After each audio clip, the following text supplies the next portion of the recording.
I never intended to reveal the truth. For years, I let them believe I was drifting, unambitious, underachieving, stuck in some dead-end job. But life has its own timing, and sometimes it picks the most ironic moment to speak the loudest. The annual Whitaker family barbecue was in full swing, drenched in early autumn sun and the scent of mesquite smoke and superiority. We were gathered at my parents' ranch-style home just outside Tulsa, freshly mowed lawn, string lights over the patio, and the usual lineup of folding chairs filled with relatives who always had something to say. "Oh, look, it's Delaney," my mother called out, her voice coated in passive disappointment. I walked in carrying a bowl of roasted veggie couscous, already bracing for the judgment. "You still doing that receptionist thing, honey?" she asked, her pearl earrings catching the light. "Executive coordinator," I replied evenly.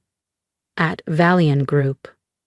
I wore jeans and a plain blue top, understated, comfortable. At 34, I'd perfected the art of invisibility. My cousin Brooke glided past, high heels clicking, her freshly curled hair bouncing with every step. "I just got back from the Velon NYC pitch," she declared, flashing her VP of Sales badge like a trophy. "Their CEO loved my numbers." I almost laughed. She had no idea she was bragging about impressing me. 3 years earlier, I'd quietly acquired majority ownership of Valiant Group through a carefully structured investment deal. The CEO she referred to, Marcus Lynn, reported directly to me. But no one in my family knew that. They still thought I was struggling, floundering, stuck. And I let them think that. No pressure, no expectations, no awkward requests for money or favors. "Delaney," Aunt Ruth slurred, swaying slightly as she approached with a third glass of sangria, "you ever think about going back to school? Get out of that phone answering rut?" I had 2 MBAs and a doctorate in organizational leadership. But I just smiled. "Maybe someday," I said, sipping my sparkling water, already planning Monday's board meeting, one where Brooke would present again, this time to me. Quiet power, it tastes sweeter than any barbecue sauce. "I'm comfortable where I am, Aunt Ruth," I said evenly. "That's your problem," my father chimed in, balancing a burger on a paper plate. "No ambition. Your sister's already making 6 figures and you're still filing papers." I took a slow breath. "I made 8 figures last year, Dad." Brooke beamed under the attention. "Actually, we've got a huge company meeting next week. The CEO is finally showing up in person. Everyone's buzzing." Yes, they were, because I had finally decided it was time to step out of the shadows at Valiant Group. Under my leadership, the company had doubled its global reach. Until now, I'd led from behind the curtain, using proxies and private channels, but the time had come for a more visible role. "Will you even get to see the CEO, Delaney?" my mother asked sweetly, lacing her tone with doubt. "I mean, from your little cubicle?" Before I could reply, a sleek black Tesla pulled into the driveway. My heart gave a sharp jolt. I knew that car. Marcus Lynn stepped out, Brooke's direct supervisor and one of the very few who knew my true identity. He looked perfectly at ease in tailored weekend wear, likely worth more than my family's patio furniture combined. Brooke immediately perked up, adjusting her posture. "Oh my God, that's my boss. What's he doing here?" Marcus's gaze scanned the backyard until he found me. A wide smile spread across his face. "Mrs. Whitaker," he called, heading toward me. "Didn't expect to find you out here today." My dad's burger slipped from his hand, splattering on the lawn. My mother gasped, her wineglass shattering against the stone patio. The entire party froze. I stood, smoothing my plain top and jeans. "Marcus," I said, my voice calm, "welcome to our family barbecue." Silence settled like fog. The years of pretending had evaporated in seconds. Brooke's voice cracked as she spoke. "You're the CEO? That's impossible. You're just a coordinator." I met her gaze. "Actually, Brooke, I'm your boss. I own Valiant Group. Have for 3 years." My father's face flushed an alarming shade of crimson. "Is this some kind of joke?" Marcus stepped forward, eyes steady. "No joke, sir. She's the real deal." And just like that, the narrative changed. Oh, it's no joke, sir, Marcus said, stepping forward with a calm authority. Your daughter is one of the most strategic and visionary CEOs I've ever worked with. Valiant Group has tripled in value since she took over. My mother staggered back into a patio chair. But you bring couscous salad to family gatherings. You live in that tiny rental. You wear clothes from Target. I lifted my chin, allowing just a sliver of my true self to surface. I choose to live simply, Mom. It doesn't mean I have to. Gasps and murmurs spread like fire through the backyard. Aunt Ruth was already on her phone, frantically typing. Uncle Charlie choked on his beer. And Brooke, poor Brooke, looked ready to collapse. Marcus shifted, suddenly aware that he'd just blown open a well-kept secret. Apologies, Ms. Whitaker. I saw the address in Valiant's legacy files. I thought I'd stop by to discuss the Morgan acquisition in person. Before I could reply, Brooke erupted. This is insane. I've spent 3 years busting my ass at that company, clawing my way up, while you sat there watching me fail. Judging me? I met her glare with a steady look. No, Brooke, I've been running the company.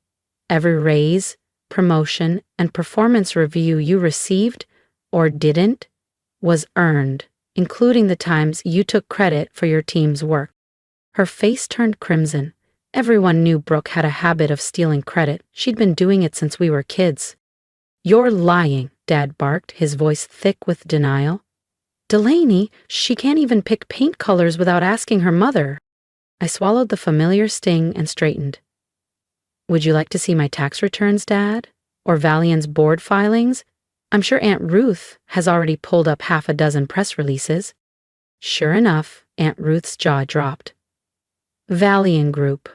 Valued at over $700 million, 0 cents. My mother finally found her voice. But why? Why pretend to be less? I looked at them, all the people who had spent years dismissing me, because if I had told you, would you have believed me? Their silence was answer enough.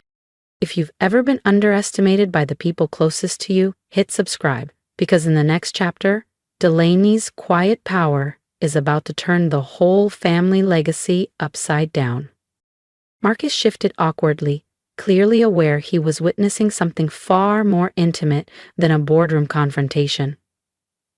Perhaps I should come back another time. No, I said firmly, stay. We might as well get it all out now. I turned back to the family, whose silence now screamed louder than their past jabs ever had. I kept my success private because I wanted to grow on my own terms, without managing your expectations, demands, or opinions. But more than that, how you treated me when you thought I was just an assistant told me everything I needed to know. Brooke's husband, Darren, who had been quietly observing from behind the grill, suddenly spoke. Wait, if you're that Whitaker, that means— Yes, I confirmed, meeting his gaze. I'm the one who denied your request for a dedicated office last quarter. Valiant doesn't allocate corner suites to mid-level managers. A ripple of laughter spread through the backyard. Brooke's face drained of color. I assume this Morgan acquisition is about the merger rumors? My Uncle Charlie, a retired attorney, asked. I nodded politely. That's confidential corporate information. Then I turned to Brooke. And that raise you've been bragging about? Not happening.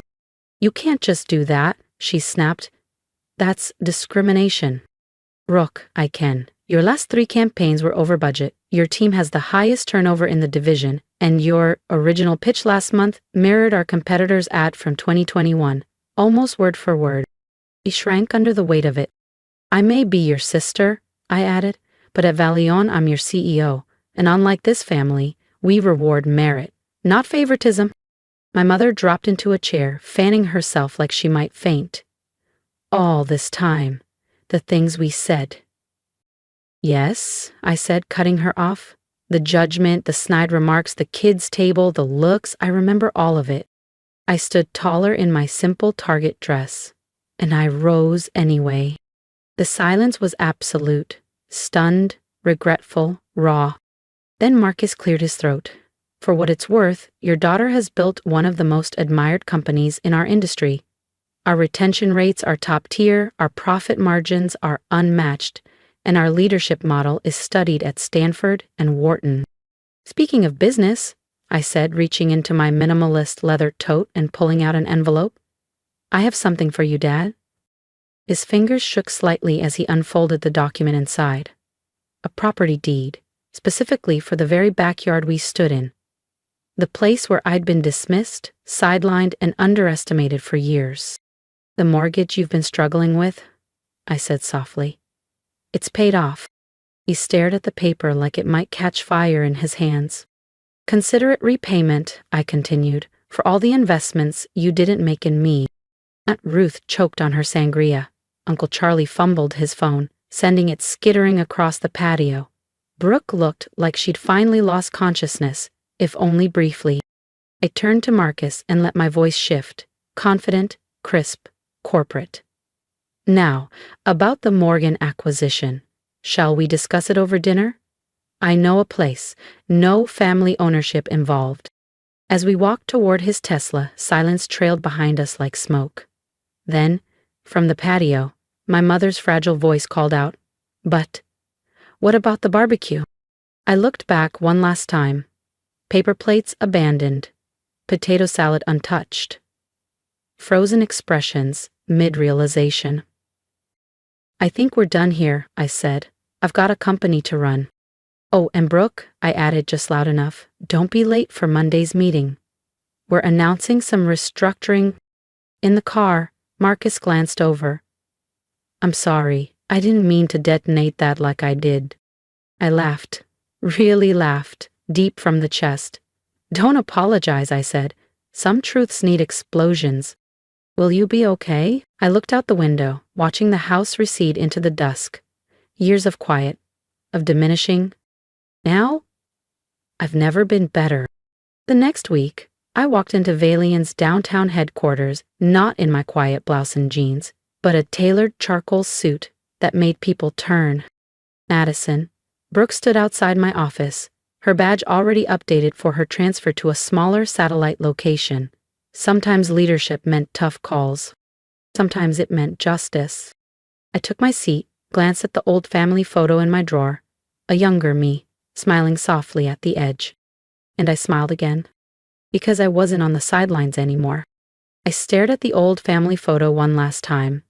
Me, age 22, already learning to shrink myself to become background noise in my own story. I slipped the photo out of the frame and fed it to the shredder. Then I opened my laptop and got to work. Running executive strategy meetings, approving international contracts, finalizing our next acquisition. The secretary I'd pretended to be was gone. The CEO I'd always been had a company to lead. Somewhere across Tulsa, my family was still piecing together their rewritten reality. The disappointment they pitied had become the powerhouse they never saw coming. But I didn't need their applause.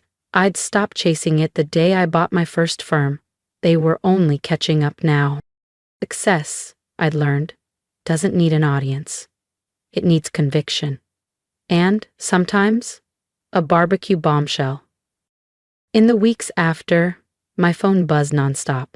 Cousins I hadn't spoken to in years rediscovered our close bond. Aunt Ruth called with a pitch for her son's eco-lawn care startup. Uncle Charlie wanted to glance over our corporate contracts. Even Mom's bridge friends started showing up at Valiant's front desk, claiming to be lifelong family friends. I instructed security to turn them all away. The most bizarre transformation came from my parents. My mother started popping in with homemade lunches, trying to erase decades with turkey on rye and forced sentimentality. I just don't understand why you couldn't tell us, she whispered one day, rearranging framed photos she brought from my office. I threw them away as soon as she left. Remember my college graduation? I'd asked. When Brooke got a car for making Dean's List and I got a lecture for wasting time on finance classes instead of finding a husband. She turned red. We just wanted what was best for you. No, I corrected gently. You wanted what looked best to everyone else. Dad had a different tactic, mailing me clippings about Valiant. Every article circled, each note signed, my daughter did this, that's my girl. the same daughter he once called directionless. Brooke's situation was trickier. After her reassignment, she filed a formal complaint. Familial bias, she claimed. HR, unaware of our connection, launched a full investigation. Results weren't what she expected. Because Merritt always tells the truth. Taking credit for her team's work, manipulating timesheets, and using company funds for personal projects. The findings were serious enough that rather than fire her outright, I gave her a choice: resign with a clean reference, or face a very public termination and a permanent stain on her record. She showed up the next morning with red eyes and a shaky voice. "You're ruining my life," Brooke snapped, mascara streaking down her face. "After everything I've done for this company?" I stayed calm. "You mean the Johnson campaign your assistant designed while you took the credit? Or maybe the expense reports you doctored to cover your personal spa visits? That's standard practice." "No, Brooke, that's fraud." I slid a folder across the desk. "Here's your resignation. I've already signed a reference letter stating you left voluntarily. It's more than you deserve. But despite everything, you're still my sister." Her hands trembled as she grabbed the folder. "You think you're perfect now, don't you? The big boss finally better than the rest of us?" "No," I said softly. "I think I'm finally done letting this family decide what I'm worth." Later that evening, I received a barrage of texts from my parents, demanding I fix things with Brooke. I replied with screenshots from the investigation and a single message: "Would you prefer I press charges?" The silence that followed was deafening. But change rippled outward. I restructured the entire marketing department, elevated overlooked talent, and implemented a new performance review system. Valiant didn't grow through nepotism, and it never would. 6 months later, I walked into Thanksgiving at my parents' house. This time, I arrived in my own Tesla, dressed not to blend in, but to reflect who I really was. The shift in the room was almost comical. Relatives who once overlooked me now clung to every word. Aunt Ruth gushed to guests about her CEO niece. Uncle Charlie had laminated a Wall Street Journal article about Velan for the mantle. Brooke wasn't there. I had heard she was doing well at a smaller firm. Finally, relying on merit, not bloodlines. At dinner, my mother raised her glass. To Delaney, who reminded us that success doesn't always look how we expect it to. I lifted mine in return, and to authenticity, which matters more than appearances. Later, as I left, my father stopped me. His voice was quiet, uncertain. I was wrong. About everything. I nodded. I accepted his words. But forgiveness takes time. That Monday, as my assistant buzzed in, "Your mom's here with lunch," I smiled. "Tell her I'm in a meeting." In the window's reflection, I saw not the girl they underestimated, but the woman I'd become. No longer hiding. Just me. Unapologetically. On my desk sat a new photo. Not of family, but of my executive team, taken at our last charity event. These were the people who saw me for who I really was. If you've ever been underestimated, overlooked, or told you weren't enough, I see you. Drop a comment and tell me where you're watching from, or share your own story. I read them, and trust me, it matters. Hit subscribe if you believe that quiet strength deserves a spotlight. And here's my advice. Never shrink to fit someone else's comfort zone. Your worth isn't up for debate, and your success doesn't need permission. Build quietly if you must, but build anyway. Because one day, they'll stop seeing who they thought you were and start recognizing who you've become. That moment, it's everything.